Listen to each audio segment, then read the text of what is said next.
तो पिछले कुछ दिनों में ऐसे ही कंटेंट सर्व कर रहा था यूट्यूब पर, बाकी ओटीटी प्लेटफॉर्म्स पर। और मुझे एक चीज़ बहुत कॉमन लगी कि पिछले कुछ सालों के अंदर कितना कंटेंट सीरियल किलर्स के ऊपर बनाया गया है। या तो वो उनसे इंस्पायर्ड होता है या तो डायरेक्टली उनकी अडेप्टेशन होती है। सीरियल किलर्स क्यों इतना फैसिनेट करते हैं लोगों को?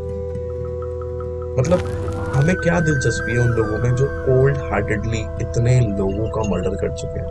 आज उनकी कहानियों को सिर्फ एक एंटरटेनमेंट का मीडियम के तरीके से बताया जाता है। तो आज बात करते हैं कुछ ऐसे ही सीरियल किलर्स के बारे में।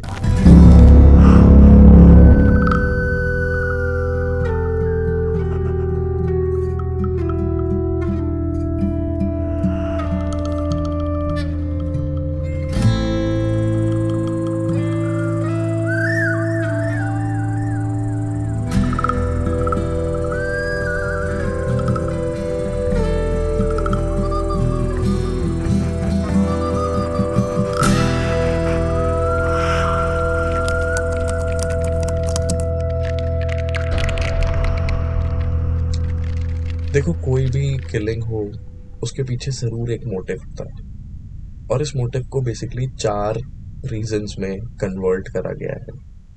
पहला ये कि या तो उन्हें कोई मिशन फुलफिल करना है। सेकेंडली, जिन्हें सिर्फ मजा आता है लोगों को मारने में।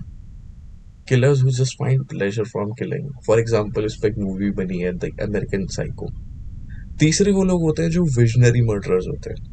या तो डेविल ने या तो फिर गॉड की कोई पावर है या तो कोई डीड है जो उन्हें फुलफिल करनी है। And lastly are called control hungry killers. तो ये बात है जनवरी 2019 की। नेटफ्लिक्स ने एक डॉक्यूमेंट्री रिलीज करी थी। कुछ सालों के अंदर इतने मर्डर्स की रिपोर्ट आई है अक्रॉस द वर्ल्ड। नेटफ्लिक्स ने डॉक्यूमेंट्री रिलीज करी थी, conversations with the killer, the Ted Bundy tapes. Researchers ने रिवील करा that he has killed at least 36 women, but up to this date. तो उस टाइम से सोसाइटी को ये चीज पता लगी थी that there is something called serial killing, a killing which has no infamous motive. Jeffrey Dahmer was a victim eating serial killer. पहले विक्टिम के पास अप्रोच करता था, उसके अपार्टमेंट में उसे ले जाके उसे ड्रग करके, मतलब how this thing is beyond imagination. This thing is cannibalistic in nature. इसीलिए उसे मिलवॉकी मॉन्स्टर बोला करते थे उस टाइम पे। Right after he would eat some of their body parts and the remains were left in his apartment. वो कुछ ऐसा रख लेता था अपार्टमेंट के अंदर। उसने ये चीज करी है 1970 से लेके 1990 तक, अराउंड 20 साल के गैप में। On July 22, 1991, he got arrested because one of his victims got away from the possible murder. और फाइनली फरवरी 1992 को डैमर को सेंटेंस हुआ 15 साल जेल के अंदर। ठीक है, लेकिन वो नहीं सरवाइव कर पाया 15 साल। और उसने 20 साल के दौरान करीब करीब 17 किलिंग्स करी थी, जो कि शायद गवर्नमेंट को उसने बताई। आई डोंट थिंक सो इनमें से कोई भी, may be he did way more than 17। 1992 में उसे सजा हुई, उसके ठीक 2 साल बाद वो प्रिजन के अंदर ही मर गया, जेल के अंदर ही उसे मार दिया गया।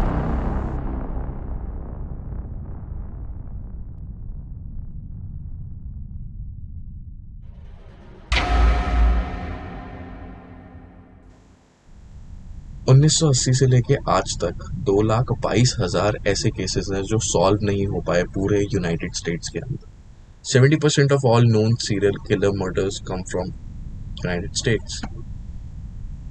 तो ये बात है 1980 के दशक की, जहाँ पे लूनी डेविड फ्रैंकलिन जूनियर नाम टारगेट कर रहा था सिर्फ ड्रग एडिक्ट्स और प्रोस्टिट्यूट्स को, वो भी डाउनटाउन लॉस एंजलिस के।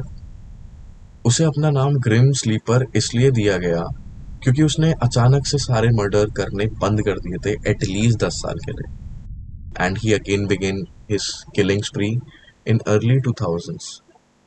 पुलिस को जुलाई 7, 2010 में उसका डीएनए मिला एक सीरियल किलिंग से जो उसने पहले करी थी, Because of all 10 victims, he got death sentence in 2016, but he died last year in prison.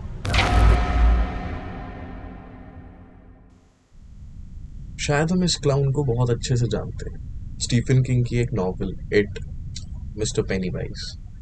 But क्या आप जानते हैं कि पेनीवाइज की इंस्पिरेशनल कैरेक्टर कौन है, जिन्होंने पेनीवाइज का आइडिया दिया स्टीफन किंग को? Yes, it is worst nightmare, John Wayne केसी।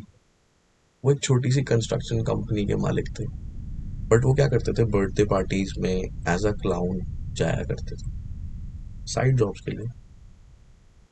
वहां पे वो अबडक्ट करते थे छोटे बच्चों को। He lured them to his house, and it was where he performed his killing fantasies.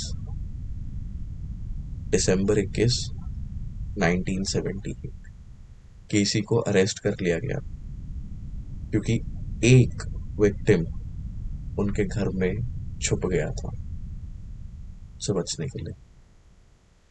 So after 16 years, he was convicted of 33 counts of murder and was sentenced directly to death penalty via lethal injection. His execution took place on May 10, 1994.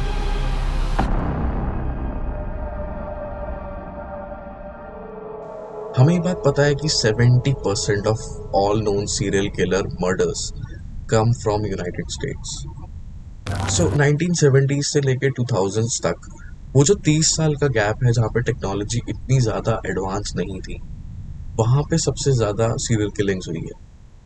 आज serial killings महज एक topic है जिस पे लोग चर्चा करते हैं, एंटरटेनमेंट के लिए मूवी बनाते हैं। बट ऐसा क्या था अर्ली 1970s में जो इतने सारे रीजंस है हमारे पास कि most of the killings were in either in 1970s और they began early in 1950s। So most of the killings जितनी भी हमने आज तक देखी है हिडोनिस्टिक होती है, जो इन नॉर्मल इंसान को सिर्फ ये एक मोटिव साइकोपैथ्स बना देता सोसाइटी। क्या होता है एक सीरियल किलर, या फिर वो इंसान जो एक्सपीरियंस कर रहा हो उस मोमेंट पे death from a serial killer. So this is all for this video part 1. I'll be coming with part 2 and there will be series dedicated to this topic. Leave a like, comment, or you can share it for awareness.